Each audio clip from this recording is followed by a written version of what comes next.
बिस्मिल्लाहिर्रहमानिर्रहीम जनाब, welcome to international affairs with doctor Masood. और आज मैं बड़ा ही एक अच्छा टॉपिक लेकर आया हूँ आप लोगों के लिए।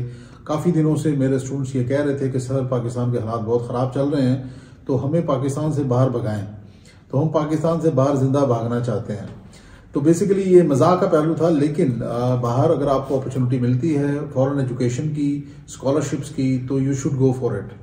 और उसी टॉपिक के ऊपर आज हम बात करने जा रहे हैं कि बाहर की स्कॉलरशिप्स कैसे हैं अवेल की जाएं, कौन कौन सी ऐसी स्कॉलरशिप्स हैं जो आपके पास मौजूद हैं, कौन से ऐसे रिसर्च फंडेड प्रोजेक्ट्स हैं यूनिवर्सिटीज के जिनके ऊपर आप फुली फंडेड स्कॉलरशिप लेके बाहर जा सकते हैं, MS PhD अपनी परसू कर सकते हैं और अपना करियर बिल्ड कर सकते हैं। तो ये वो टॉपिक था आज का जिसके ऊपर हम बात करने जा रहे हैं। बात शुरू करने से पहले मैं जिस गेस्ट को हमने आज बुलाया है अपने पास, मैं उनका थोड़ा सा तारुफ करवा देता हूँ कि मोहम्मद रिजवान साहब हमारे बहुत होनहार स्टूडेंट हैं इंटरनेशनल इस्लामिक यूनिवर्सिटी के। इन्होंने BSIR किया यहाँ से और उसके बाद इन्होंने MPhil किया कॉमसैट यूनिवर्सिटी से। और उसके बाद ये बंदा लग गया कि मैंने बाहर से स्कॉलरशिप लेनी है और मैंने बाहर जाके ही पढ़ना है।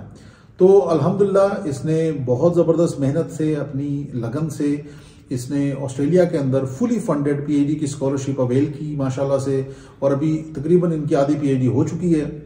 तो आज ये पाकिस्तान आए हुए थे कुछ अरसे के लिए और आज हमने इनको पकड़ लिया। मिलने जब आए तो हमने कहा क्यों ना आप हमें वही चीज़ें हमारे जो स्टूडेंट्स हैं उनके लिए भी आप बताएं।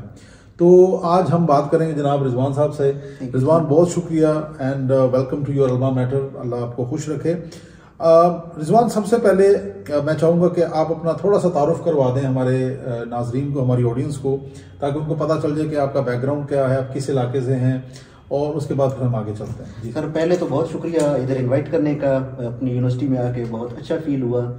और बेसिकली मतलब मेरा नाम रिजवान, जैसे आपने इंट्रोड्यूस करवा दिया है, मेरा ताल्लुक है डिस्ट्रिक्ट लिया से।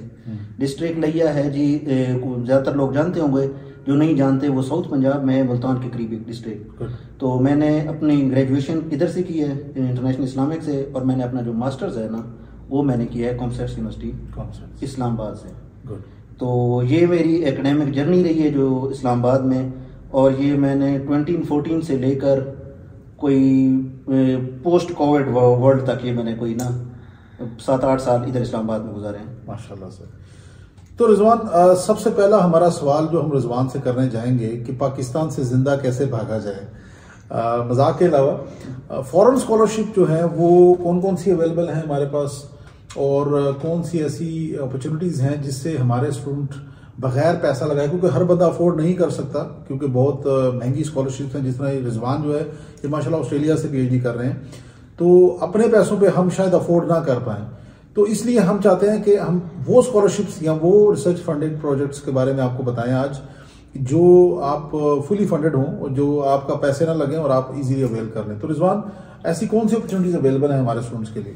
अच्छा, इसमें ना पहले भी बहुत से स्टूडेंट मेरे साथ कम्युनिकेट कर चुके हैं जी, हम कैसे जा सकते हैं, वही आपकी बात है पाकिस्तान से जिंदा भाग वाली बात, या हम रिसर्च डिग्री या MS वगैरह कैसे कर सकते हैं, या PhD के लिए कैसे जा सकते हैं।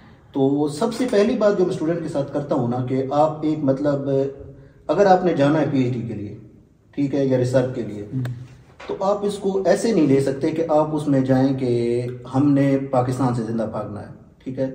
आप उसमें अपना एक मोटिव बनाएं कि हमने करनी है रिसर्च, तो हमने मास्टर्स के लिए या हमने PhD के लिए रिसर्च करने के लिए जाना है।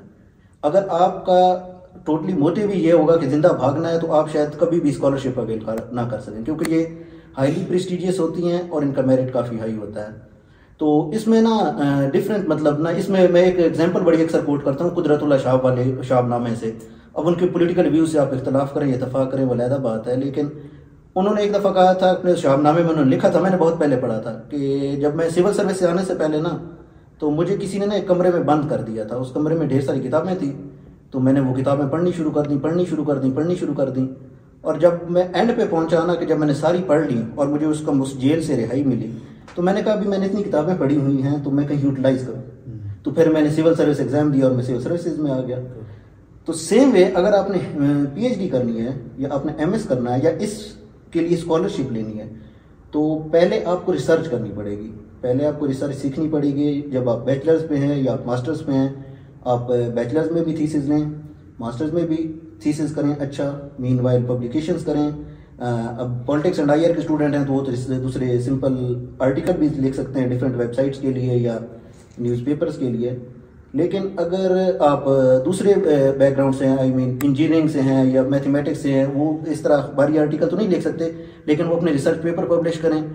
बुक्स इस लेवल पे खैर बहुत कम है कि कोई पब्लिश करे, लेकिन अगर आप रिसर्च पेपर की तरफ जाएं और आपके अच्छे रिसर्च आर्टिकल हों तो आप इजीली मतलब एक स्कॉलरशिप की तरफ जा सकते हैं, या जिसे आपने वो एक मजाक में कहा था कि पाकिस्तान से आप जिंदा भाग सकते हैं। अच्छा, अभी रिजवान हमारे पास कौन सी ऐसी स्कॉलरशिप्स फुली फंडेड अवेलेबल हैं? अच्छा, इसमें ना ये मैंने कुछ ना स्टेप बाय स्टेप एक गाइड बनाई है स्टूडेंट्स के लिए। तो इसमें आप ऐसे जिस तरह स्टूडेंट अक्सर क्वेश्चन करते हैं कि कौन सी स्कॉलरशिप अवेलेबल है, तो इस तरह तो मैं कई नाम उनको बता सकता हूँ। फुल ब्राइट अवेलेबल है, एरasmus मुंडस वाली अवेलेबल है, CSE चाइना के लिए अवेलेबल है, या एक मैक्सेट है जापान के लिए स्कॉलरशिप। लेकिन आप ऐसे कहीं भी उसका लिंक लेके उसको अप्लाई करके उस स्कॉलरशिप को अवेल नहीं कर सकते, या इवन अगर आप कर भी लेंगे ना तो आप उधर मतलब आपने एक आपका टास्क सिर्फ स्कॉलरशिप लेना नहीं, आपका टास्क है उधर जाके सक्सेसफुल होना। ठीक है, तो सक्सेसफुल होने के लिए पहले जो मैंने बताया कि आप अपना रिसर्च एक्सपीरियंस बनाएं। ठीक है, बैचलर्स में रिसर्च करें, अपनी अच्छी एजुकेशन हासिल करें, मास्टर्स में आपका अच्छा थीसिस हो एक, और उसी थीसिस को आपने कंटिन्यू करना है PhD में। रिजवान, इसी में मैं आपसे एक बात पूछना चाहूँगा कि कौन से ऐसे ल्यूक्रेटिव एरियाज हैं, क्योंकि अब अभी आप माशाल्लाह से ऑस्ट्रेलिया में पढ़ रहे हैं तो आपको आइडिया होगा कि कौन से ऐसे एरियाज हैं जिनके ऊपर स्कॉलरशिप बहुत ज़्यादा अवेलेबल हैं। अगर मैं प्रायोरिटी वाइज पूछूं आपसे तो विच एरियाज वुड यू सजेस्ट? अच्छा, जो हमारी फील्ड है ना सोशल साइंसेज की फील्ड है, ठीक है, तो टिपिकली जिन एरियाज में हम रिसर्च करते हैं मोस्टली इन पाकिस्तान, तो वो इतने एक्सेप्टेबल नहीं है बाहर। ठीक है, हम टिपिकल हमारी रिसर्च होती है चाइनीज फॉरेन पॉलिसी या इंडियन फॉरेन पॉलिसी या इस तरह के। बाहर जो मैंने आइडेंटिफाई किए हैं ना 3-4 एरियाज, उनमें एक है पीस स्टडीज। ठीक है, आप पीस एजुकेशन पे करें। ठीक है, आप जेंडर पे करें। ठीक है, आप मैस्कुलिनिटी पे करें। मैस्कुलिनिटी को लिंक करें वायलेंट एक्सट्रीमिज्म की तरफ। ठीक है, तो इस तरह के जो आउट ऑफ द बॉक्स किस्म के टॉपिक है ना, और नए इनोवेटिव आइडियाज हैं। इवन एक मेरे दोस्त हैं, उनको RMIT से भी उन्होंने PhD किया है, तो उनकी रिसर्च थी इससे ना जेंडर से रिलेटेड, और वो हमारे इस तरह होना नहीं चाहिए, लेकिन हमारे एक बड़े महरूम तबका है जो हमारे ट्रांसजेंडर्स है। ठीक है, तो हमारे तो उधर लोग उनके नाम भी बड़े हितक मेज रवैये से लेते हैं ना, लेकिन उन्होंने उस पर PhD किया कि किस तरह उनको मतलब एक वो डिस्क्रिमिनेट किया जाता है या इस तरह किया जाता है। तो इस तरह के ना आउट ऑफ द बॉक्स आप टॉपिक लेके आए। स्पेशली अगर आप पीस स्टडीज की तरफ जाते हैं ना, तो मैं तो कहूँगा कि पीस स्टडीज में काफी स्कोप है। तो पीस एंड कॉन्फ्लिक्ट जो हमारे जो स्टूडेंट्स हैं पीस एंड कॉन्फ्लिक्ट स्टडीज के, DSS के, इंटरनेशनल रिलेशंस, पॉलिटिकल साइंस, मेरा ख्याल है इनके लिए ये सारे एरियाज बड़े जबरदस्त एरिया हैं, और इनमें अपॉर्चुनिटीज भी हैं बाहर आपको कि फंडिंग उधर जाके आपको मिले। अच्छा रिजवान, अगर इसको हम देखें और स्टेप बाय स्टेप देखें, आप इस वक्त किस स्कॉलरशिप पे बाहर गए, थोड़ा सा वो एक्सपीरियंस आपने साथ। अच्छा, मैंने पहले बताया कि जिस तरह एरasmus मुंडस या फुल ब्राइट टाइप स्कॉलरशिप्स होती हैं जो टिपिकली स्टूडेंट वही टारगेट करते हैं। अच्छा, इसके अलावा कुछ और स्कॉलरशिप होती हैं 2 किस्म की। एक होता है जी आपका मतलब फंडेड प्रोजेक्ट आते हैं, ठीक है, यूनिवर्सिटीज की तरफ से, और एक कुछ स्कॉलरशिप्स ऐसी होती हैं जो मुख्तलिफ वेस्टर्न कंट्रीज जो अपनी यूनिवर्सिटीज को देती हैं कि यूनिवर्सिटीज एक तो प्रोजेक्ट उनको मिलता है गवर्नमेंट की तरफ से, एक वो अपना प्रोजेक्ट भी बना सकते हैं। अच्छा। अपने रिसर्च प्रपोजल की बुनियाद पे। ठीक है, तो मैं जिस पे गया हूँ कि मैंने अपना रिसर्च प्रपोजल बनाया है इधर से ही, अपना रिसर्च एरिया डिफाइन किया, उससे मैंने अप्रोच किया उधर के एक प्रोफेसर को। ठीक है, उन्होंने मुझे एक्सेप्टेंस दी, फिर उन्होंने वो आइडिया शेयर किया अपनी उस जो उनका डिपार्टमेंट है या फैकल्टी है उसके साथ, तो वो उधर से उसको एक्सेप्टेंस मिली, और उसके बाद हमने वो हमारी मेरिट लिस्ट लगी। अच्छा, इसमें भी यही नहीं है कि लाजमी अगर आपका मतलब आइडिया एक्सेप्ट हो जाए तो आपको फंडिंग भी मिल जाए। सिंपल मैं आपको बताऊं कि अगर एक मेरे 5 रिसर्च पेपर हैं और मेरे साथ कोई भी स्टूडेंट है किसी भी कंट्री से, अफगानिस्तान से, बांग्लादेश से या कहीं से भी, उसके 7 या 8 हैं और उसकी रिसर्च प्रोफाइल मुझसे बेहतर है, तो वो स्कॉलरशिप ले जाएगा।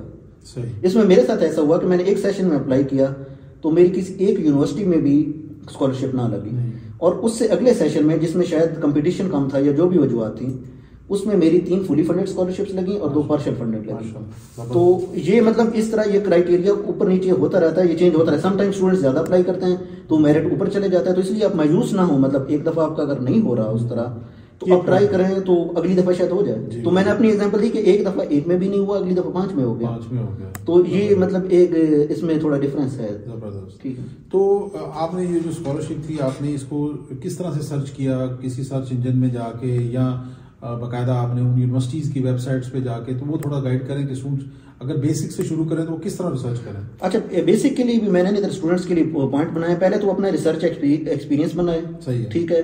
दूसरा, उसकी अच्छी रिसर्च पब्लिकेशंस हों, ठीक है। तीसरा, वो एक अच्छी सी अपनी सीवी डिजाइन करें, सही। फोर्थ नंबर है जी, वो एक अच्छा सा रिसर्च प्रपोजल बनाए जिसका उसमें और उस प्रपोजल से रेलिवेंट उसका रिसर्च एक्सपीरियंस भी होना चाहिए। अच्छा, ठीक है, ठीक है, ताकि वो आगे शो करे जिधर भी अप्लाई कर रहा है कि मैंने ऑलरेडी इसमें काम किया हुआ है और मैं इसमें मतलब कैसे प्रोडक्टिव रह सकता हूँ आगे जाके ना। ठीक है। अच्छा, ये सारी चीजें अगर आपका ये एक काइंड ऑफ आपकी फाउंडेशन है ना, आपका बैकग्राउंड वर्क है। अच्छा, ये आपकी 4 चीजें कंप्लीट है ना, 4-5 चीजें हैं, तो फिर आपने वही मैंने आपको बताया कि 2 तरह की स्कॉलरशिप, एक ये एरिस्मस मुंडस टाइप या फुल ब्राइट टाइप या CSE टाइप। इसमें अगर आपने अप्लाई करना है ना तो ये इस तरह आती है कि स्कॉलरशिप अनाउंस होती है, सही। इनके डिफरेंट पीरियड्स हैं, कोई मतलब अक्टूबर में अनाउंस होगी, कोई फेब में होगी, कोई मार्च में होगी। वो आप ऑनलाइन जाएंगे, इंटरनेट पे जाएंगे या गूगल में वो सारी डिटेल्स इनकी मिल जाएंगी। राइट। वो उसमें कोई इतना इशू नहीं है, ठीक है। दूसरा, अगर आपने प्रोजेक्ट लेना है तो आप जाएं डिफरेंट यूनिवर्सिटीज में, उनमें अपने इनकी वेबसाइट पे जाएं, अपना डिपार्टमेंट देखें, उस डिपार्टमेंट की फैकल्टी देखें, सही। और उस फैकल्टी में उस प्रोफेसर को अप्रोच करें जिसका रिसर्च एरिया इससे रेलेवेंट है, आपकी रिसर्च से बिल्कुल रेलिवेंट है, ठीक है। अच्छा, उसमें आपने ये करना है कि आपने ऐसे नहीं करना कि एक जेनेरिक ईमेल बना के ना वो हर बंदे को वो ईमेल जा रही हो कि जी हर बंदे को, क्योंकि वो आपको रिप्लाई भी नहीं करेंगे। अच्छा, मुझे अक्सर स्टूडेंट का ये मतलब आता है कि जी हमें तो कोई रिप्लाई नहीं कर रहा। मेरे केस में ऐसा हुआ था कि मुझे एक्सेप्टेंस मिले ना मिले, मतलब लेकिन मुझे 80% लोगों ने रिप्लाई किया था, क्योंकि रेलेवेंस की वजह से। और हर मैं प्रोफेसर के प्रोफाइल पे जाता था, उसके रिसर्च पेपर्स देखता था, कोई 1-2 पढ़ लेता था, सारा पढ़ ले कंप्लीटली उसको, या एब्स्ट्रैक्ट देख लें। आप खुद रिसर्च के अगर स्टूडेंट है, आपको आइडिया हो जाता है कि उसमें क्या लिखा हुआ है ना, सही। तो आप उसको उसी हिसाब से एक ईमेल बनाएं, फॉर्मेट आपके पास हो, आपने वो थोड़ी बहुत चीजें बेशक वो आप सेम किया, अपना इंट्रोडक्शन वगैरह वो आपके पास पहले से ही लिखा होता है। एक पैराग्राफ बीच में वो चेंज करते हैं प्रोफेसर के हिसाब से, उसको आप कॉन्टेक्ट करें तो वो आपको होपफुली वो आपको जवाब दे देगा, सही। और उसके साथ अपनी सीवी अटैच करें और एंड पे लिखें कि अगर आप मतलब इंटरेस्टेड हैं मेरी इस रिसर्च में तो मैं आपके साथ अपना रिसर्च प्रपोजल शेयर कर सकता हूँ, रिसर्च आइडिया शेयर कर सकता हूँ। और कोशिश करें कि अगर वो आपको रिप्लाई करते हैं तो आप फौरन उनको रिप्लाई करें, ताकि वो उनको ये लगे कि ये स्टूडेंट ना मतलब ही इज ईगर टू लर्न, के वो आना चाहता है, वो कुछ करना चाहता है। ये नहीं कि उसका रिप्लाई आया 5 दिन बाद रिप्लाई करें तो वो उनको इतना कोई खास अच्छा नहीं लगता। अच्छी बात है। अच्छा रिजवान, आप माशाल्लाह से यहाँ पे रह के गए हैं, पढ़ के गए हैं, यू हैव बीन वेरी माशाल्लाह ब्राइट स्टूडेंट। अभी जो आपने स्कॉलरशिप अवेल की है ये हाईली ल्यूक्रेटिव स्कॉलरशिप है। ऑस्ट्रेलिया के अंदर फुली फंडेड PhD करना 3 साल के लिए एक बहुत बड़ी चीज़ है, बहुत बड़ा ऑनर है पाकिस्तान के लिए, हमारे लिए, हमारे डिपार्टमेंट के लिए। मेरा सवाल आपसे ये है कि हमारे जो बच्चे अभी BS में हैं, BS IR में हैं, BS पोलिटिकल साइंस में हैं, या दीगर जो सब्जेक्ट्स हैं, DSS है या पीस एंड कॉन्फ्लिक्ट स्टडीज़ है, और इसके अलावा दीगर, वो जो बच्चे हैं उनको अभी से जो दूसरे, तीसरे, चौथे सेमेस्टर में हैं, उनके लिए आप क्या उनको गाइड करेंगे कि वो किन एरियाज में काम करना शुरू करें, कैसे अपनी स्किल्स को डेवलप करना शुरू करें, या मैं आसान लफ्जों में पूछूं कि कौन सी स्किल्स हैं जिनको वो डेवलप करके ऐसी जो अपॉर्चुनिटीज़ हैं उनको अवेल कर सकते हैं आगे? अरे इसमें हम सोशल साइंसेज की बात करें ना, तो सोशल साइंसेज में बुनियादी तौर पे 2 चीज़ें हैं, एक है राइटिंग और एक है कम्युनिकेशन। मैं स्किल्स की बात करूं, ठीक है।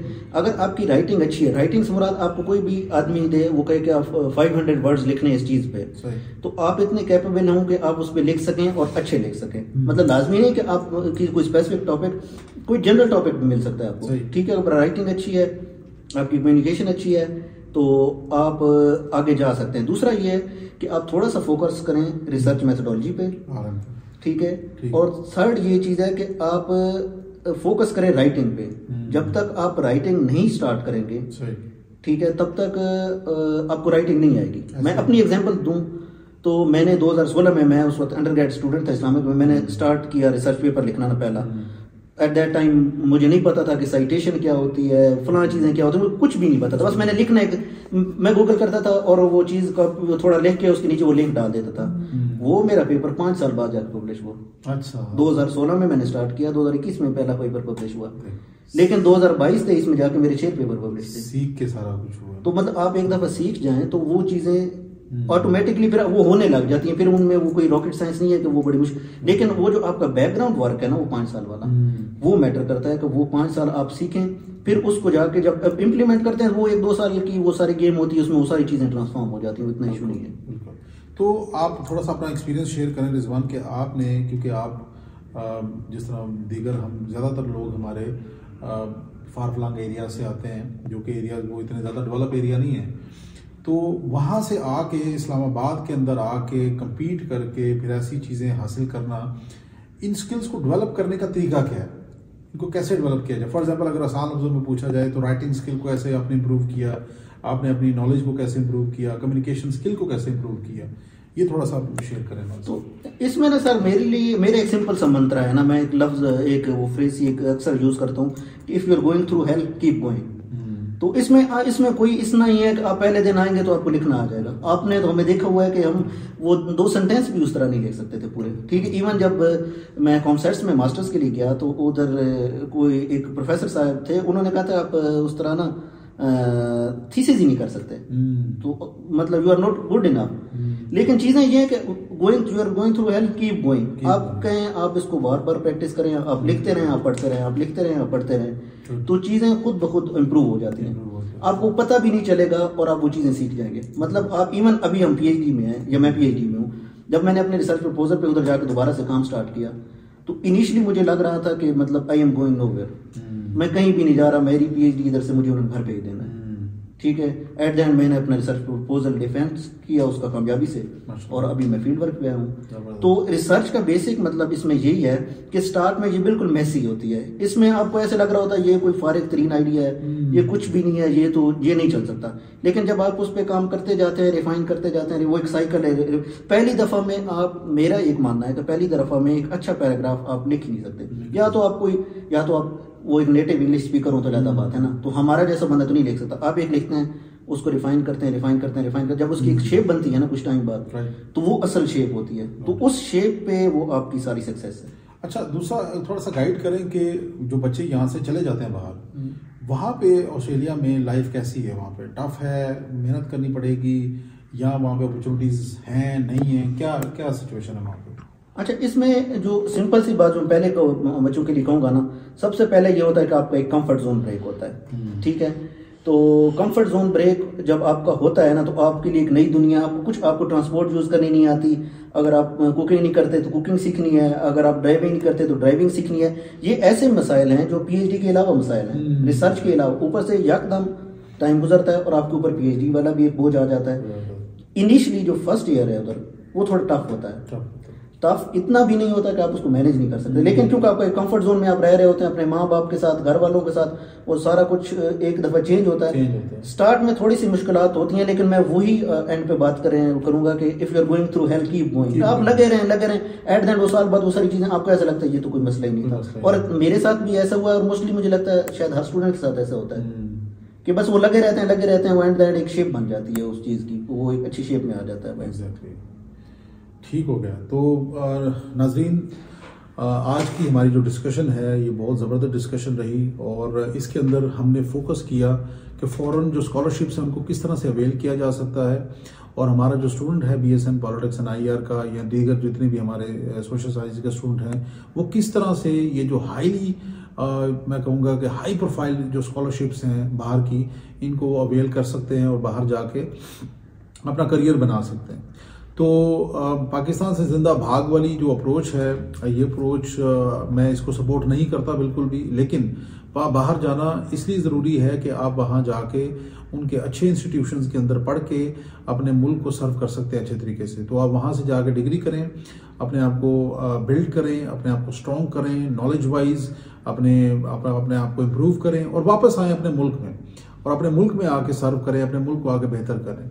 तो एक चीज़ याद रखें कि रात के बाद सवेरा ज़रूर होता है, और इंशाल्लाह ताला पाकिस्तान का जो फ्यूचर है बहुत ज़्यादा ब्राइट है, बहुत ज़्यादा रोशन है इंशाल्लाह ताला।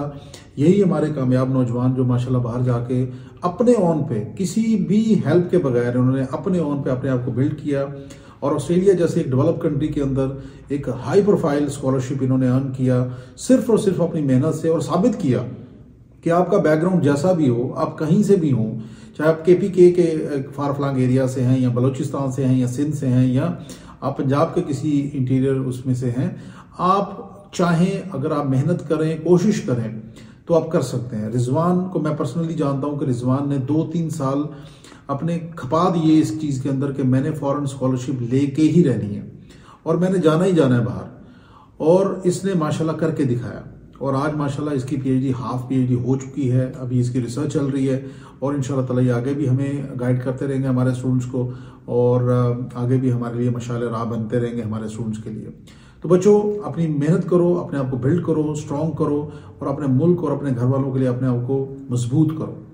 बहुत शुक्रिया, अपना बहुत सारा ख्याल रखें, चैनल को सब्सक्राइब ज़रूर करें, और वीडियो को लाइक, शेयर और कमेंट ज़रूर करें। कोई भी क्वेश्चन हो आप उसमें करें, इंशाल्लाह ताला रिजवान साहब भी इसमें आंसर करेंगे आपको, और मैं भी अपनी बिसात के मुताबिक आपको बता दूंगा इंशाल्लाह ताला। बहुत शुक्रिया, थैंक यू वेरी मच, अपना बहुत सारा ख्याल रखें। इंटरनेशनल अफेयर्स के साथ डॉक्टर मसूद हटक को इजाज़त दें। अल्लाह हाफिज़, थैंक यू।